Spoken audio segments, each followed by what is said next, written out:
예, 조금 전에 중국 소식 전해드렸습니다만 중국의 당대회가 끝나면서 오래전부터 나왔던 관측대로 북한 7차 핵실험 이거 곧 실행되는 거 아니냐 긴장감이 돌기 시작했습니다. 외교 전문가죠. 국민의힘 윤상현 의원의 전망을 지금부터 들어볼 텐데요. 마침 어제 그 윤상현 의원이 당권 도전을 시사하는 발언을 했다 해서 오늘 그 이야기까지 같이 좀 질문하겠습니다. 국민의힘 윤상현 의원 연결을 해보죠. 윤 의원님 안녕하세요. 예, 안녕하세요. 윤상현 의원입니다. 예, 아니 북한 핵실험 질문을 드리려고 하는 참이었는데 예, 오늘 새벽에 서해상에서 예, 교전 위기 직전까지 가는 좀 심각한 상황이 벌어졌다 이런 속보가 들어왔어요. 이거는 어떻게 보십니까?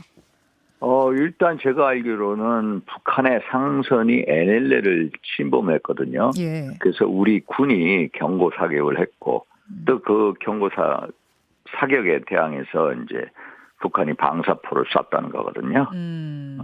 근데 또 북한에서는 우리가 먼저 침범했다 뭐 이렇게 주장한다면서요, 지금. 근데 북한 주장을 믿습니까? 우리 예. 주장을 믿어야죠. 당연히 물론이죠. 우리 합참이 뭐 그런 거짓말을 하지는 않겠죠. 그러니까 물론 그러니까요. 그러니까 제 말은 예. 북한이 지금 예. 이렇게 하는 의도는 뭔가 지금 이런 교전까지를 조금 국지적인 교전을 유도하는 건가 어떻게 해석하세요? 오히려 계속해서 긴장을 조성하는 행위를 해왔죠. 뭐 탄도미사일 발사, 순항미사일 발사 예. 등등으로 한반도 기장을 고조시키고 있거든요. 예, 예. 이렇게 고조를 시키다가 결국은 우리가 전망했던 대로 예측했던 대로 핵실험 곧 하겠습니까? 제가 보기에는 곧 할 것 같아요. 왜냐하면은 북한이 지금 전술 핵탄두를 작년부터 계속 개발하고 있거든요. 예. 그래서 전술 핵탄두, 또 핵탄두의 다종화, 또 핵무기의 경량화를 위해서는 이제 핵실험이 필요하다. 이 군사적인 측면입니다. 그래서 예. 할 가능성이 높다. 그래서 핵실험을 하면은 아마 11월 8일 미국의 중간선거 이전에 하지 않겠냐라는 이제 추측을 합니다. 역시 윤 의원님도 중간선거 이전 예, 11월 초가 유력하다고 보세요. 예, 그렇게 보는데 물론 북한에 대한 이제 구체적인 정보를 가지고 있지 않는 상황이니까 하나의 물론이죠. 추측입니다. 그렇죠. 그래서 조만간 할 텐데 왜 군사적인 측면에서 예. 이제 핵실험 유혹이 있어서 할 텐데 그 시기는 11월 8일 이전이냐 이후냐 하면 이전이 되지 않겠냐 아하. 생각입니다. 북한이 원하는 건 결국 미국 움직이는 거잖아요. 미국을 맞습니다. 대화의 테이블로 끌어들인다. 이제 이게 목표인데. 예, 예. 그럼 7차 핵실험까지 빵 하고 나면 그때는 미국이 좀 관심을 기울일 거라고 보십니까? 미국이 어떻게 나올 걸로 보세요? 미국 입장에서는 일단은 이제 북한이 이제 미국의 시선을 돌리려고 하지 않습니까? 예. 그러면은 일단 바이든 행정부에서도 한반도에 대한 시선이 더 쏠릴 수밖에 없죠. 그러면은 당연히 우리는 7차 핵실험 이후에 어떤 뭐 핵무장이든 전술핵 재배치든 뭐 나토지 핵 공유 등 이런 식의 여러 얘기가 나올 수밖에 없고요.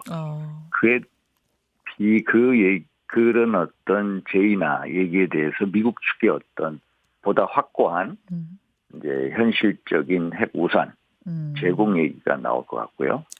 만약에 그렇게 되면은 또 미국 조야에서는 이런 얘기도 벌써 나옵니다. 어떤 얘기요? 어떤 우리도 그러니까 미국 입장이죠. 예. 핵실험 이후에 북한 핵무기 보유의 현실을 인정하자. 미국 간의 핵 군축 협의를 해야 한다는 이런 얘기도 나올 수가 있습니다. 7차 핵실험까지 하고 나면 이제 인정해 버리자. 그리고 이런 군축 협상하자고. 목소리가 조금씩 커질 수도 있습니다. 물론 이 바이든 행정부가 물론 이런 식으로 쉽게 나오지는 않을 거라고 봐요. 또 바이든 행정부가 미국 간의 핵 협상을 할 때 한국을 제쳐놓고 하지는 않을 거지만은 네네. 이 미국 조야에서 핵무기 보유의 현실을 인정해야 되는 거 아니냐? 예. 그래서 미국 간의 어떤 이 북한이 주장하는 대로 핵 군축 협의를 해야 하는 게 아니냐? 그런 얘기가 솔솔 이런 나올 거라는 목소리가 나올 수가 힘을 있을 얻게 될 거라고 것이다. 봐요. 예, 그럼 예. 우리로서는 어떻게 해야 돼요? 우리는 말이 안 되죠. 우리로서는 한반도 소위 말해서 북한의 이제 비핵화가 가장 우선이거든요. 물론이죠. 예. 그러면 그걸 위해서 우리는 미국 뭐 일각에서 얘기지 정부가 그렇다는 얘기는 아닙니다. 정부하고 바이든 행정부하고의 어떤 긴밀한 공조하에 네. 미국의 실질적인 핵 우산을 예. 실무화하는 방안에 대해서 논의를 해야 된다라고 보고 있습니다. 알겠습니다. 어쨌든 7차 핵실험은 이제는 사실은 좀 거의 가까이 왔다고 보고 대응하는 그다음 대응을 우리가 준비해야 한다. 이런 당부였습니다. 예. 윤상현 의원 만나고 있습니다. 그나저나 지금 정치권이 굉장히 혼돈인 상황 속에서 여당이 예. 전당대회를 곧 치르게 될 텐데요. 예. 여기저기서 그 윤상현 의원이 좀 나서야 되지 않겠는가 요청의 목소리가 많았던 걸로 제가 아는데 당대표 출마 결심하셨습니까?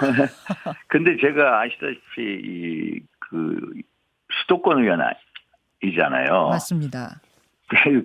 국민의 의석수 보면 절대적인 약세입니다. 수도권에서. 그렇죠. 인천 지역구지만 제가 13개 의석수 중에 2개거든요. 국민의힘 2석이죠. 지금 국민의힘이 수도권에 13개밖에 없나요? 의석이? 아니요. 그 인천에서 13개 의석 중에 2석이고요. 예. 서울은 48석 중에 8석이고요. 8석. 예.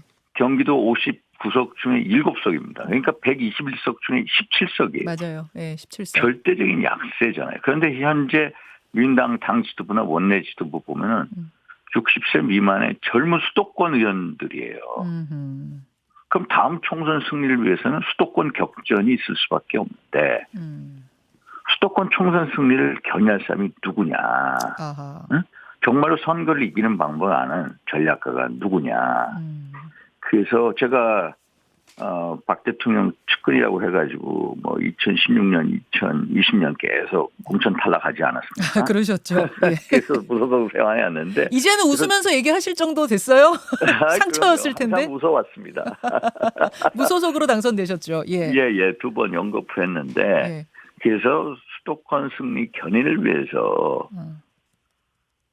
이 직접 나서야 되는 주변에 권유가 있는 게 사실이고요. 그래서 예. 저도 뭐든 어떤 역할이든 마다하지 않겠다. 하는 입장이다.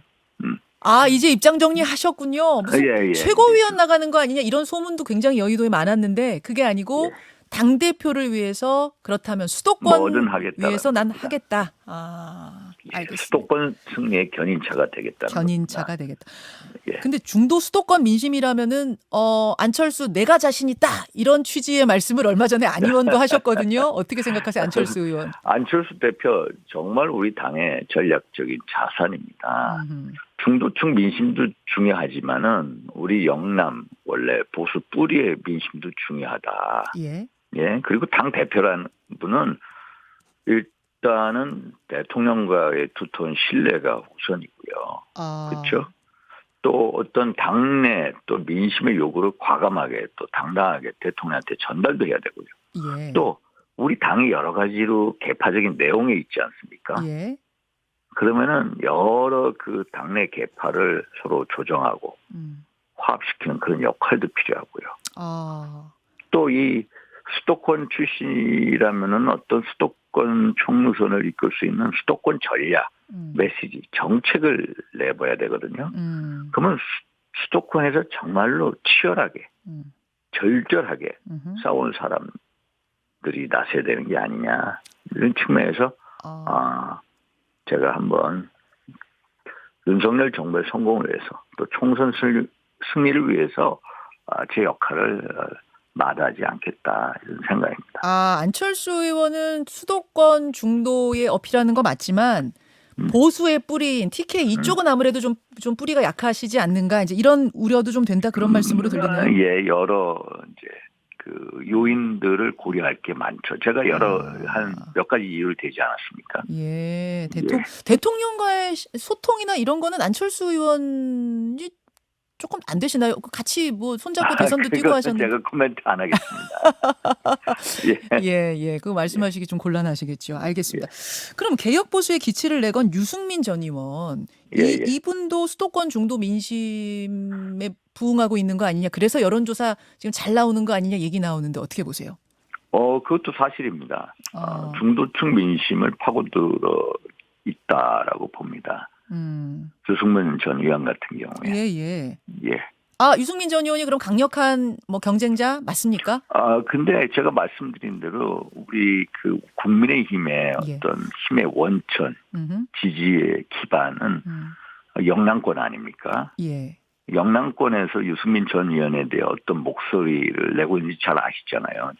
구체적으로 말씀 안 드리겠습니다만. 아하. 예, 오늘 약간 말씀 안 하시는 부분이 다 알아듣겠어요. 근데 이상하게 말씀 안 하시는데 알아듣겠어요. 제가 뭐 그 어떤 그렇기 때문에 이제 TK 민심이나 뭐 근데 TK 쪽 민심이 뭐 유승민 의원에 대해서 썩 좋지 않았던 건 사실인데 요즘은 바뀌었다. 대통령 지지율 떨어지면서 유승민 의원한테 대한 이 호감도가 올라갔다는 소리도 들리던데. 반사적인 이득을 다 조금 얻을 수도 있겠죠. 유승민 의원이. 예. 그러나 어떤 TK의 어떤 민심의 뿌리는 변한 게 없다라고 봅니다. 대통령과의 소통, 할 말은 또 하고 그 할 말을 했을 때 오해하지 않고 대통령이 듣고 그러면서 이런 논의가 되는 것도 굉장히 중요할 텐데. 예. 그 역할 윤석열 의원 잘하실 수 있습니까? 그래서 나서는 거 아니겠습니까? 아, 그래서 나가는 거다. 아, 그래서 나가는 거다. 예. 혹시 그럼 요즘도 사실은 이제 허물없는 대화 이런 게 예전에는 이제 권성동 의원이나 뭐 장제원 의원이 그런 소통을 주로 담당해 오셨던 걸로 제가 아는데 요즘은 어떻게 윤석열 의원하고 좀 그런 소통이 있습니까? 저는 뭐 요즘이고 뭐고 하여튼 대통령께 예. 뭐 저의 의견을 적극적으로 과감하게 개진하는 건 사실입니다.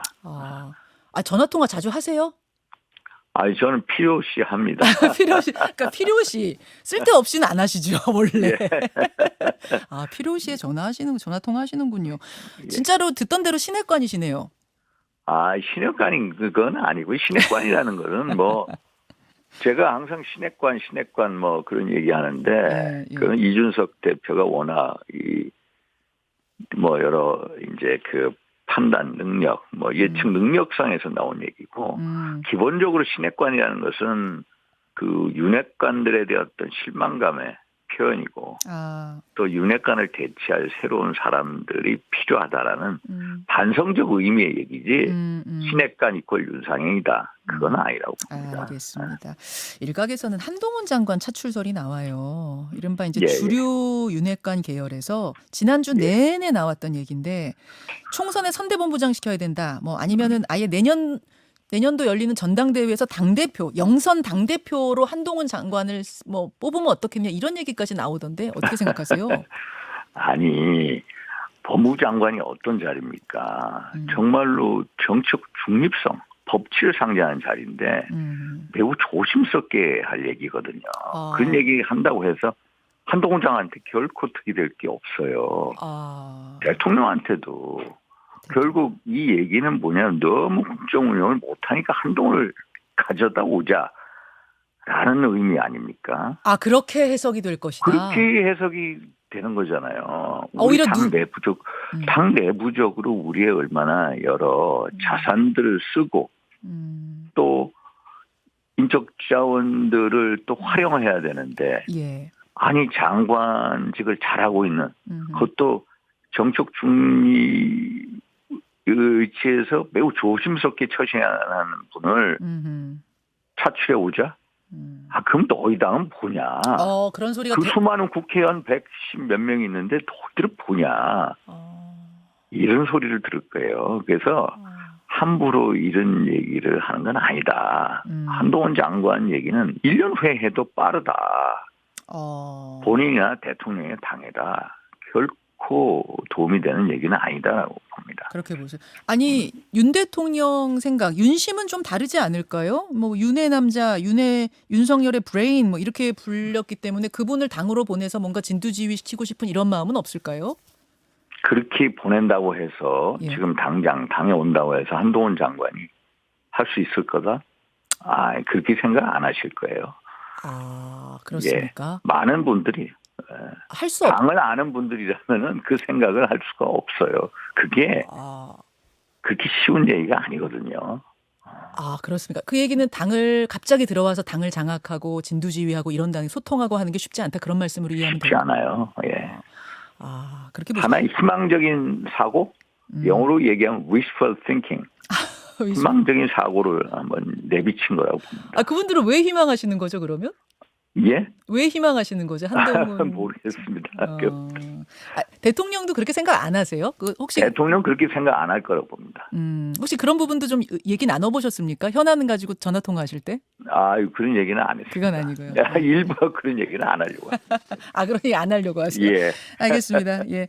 아주 짧게 한 1분 정도만. 지금 이재명 대표와 관련해서 여러 가지 뜨거운 현안들이 지금 돌아가고 있는데 내일 국회 시정연설이 있어요. 대통령 시정연설. 민주당은 대장동 특검 수용하지 않으면 수용해라 이렇게 얘기하면서 국회 시정연설을 보이콧하겠다는 입장입니다. 물론 이제 공개적으로 그 두 가지를 딱 연관한 건 아니지만 보이콧하겠다는 입장입니다. 국민의힘 입장은 여전히 수용 불가인가요?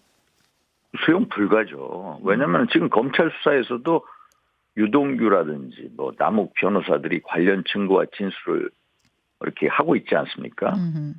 그래서 지금 뭐 특검하자? 이거는 물타기다. 시간 끌기 위한 거다라는 거고요.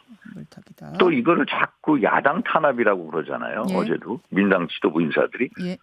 이게 야당 탄압이 아니라 오히려 적폐, 불의 청산이잖아요. 옛날 이재명 대표가 뭐라고 그랬습니까? 적폐와 불의의 청산이 정치 보복에 하면 맨날 해도 된다라고 그러지 않았어요. 그래서 이게 진실의 순간이 계속 나오는 거고요. 이제 이재명 대표가 지금까지 뭐 칼로 흥한 사람 칼로 망한다라고 그랬잖아요. 예. 제가 그래서 그저께 거짓말로 흥한 자 거짓말로 망한다라는 이제 페이스북 글을 올렸거든요.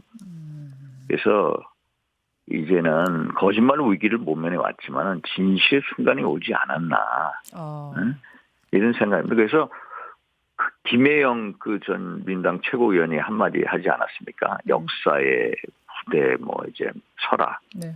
민당 내용이 더 격화될 것 같아요. 그렇게 보십니까? 예. 알겠습니다. 여기까지 오늘 현안에 대한 이야기 나누도록 하죠. 윤상현 의원님 고맙습니다. 예, 감사합니다. 국민의힘 윤상현 의원이었습니다.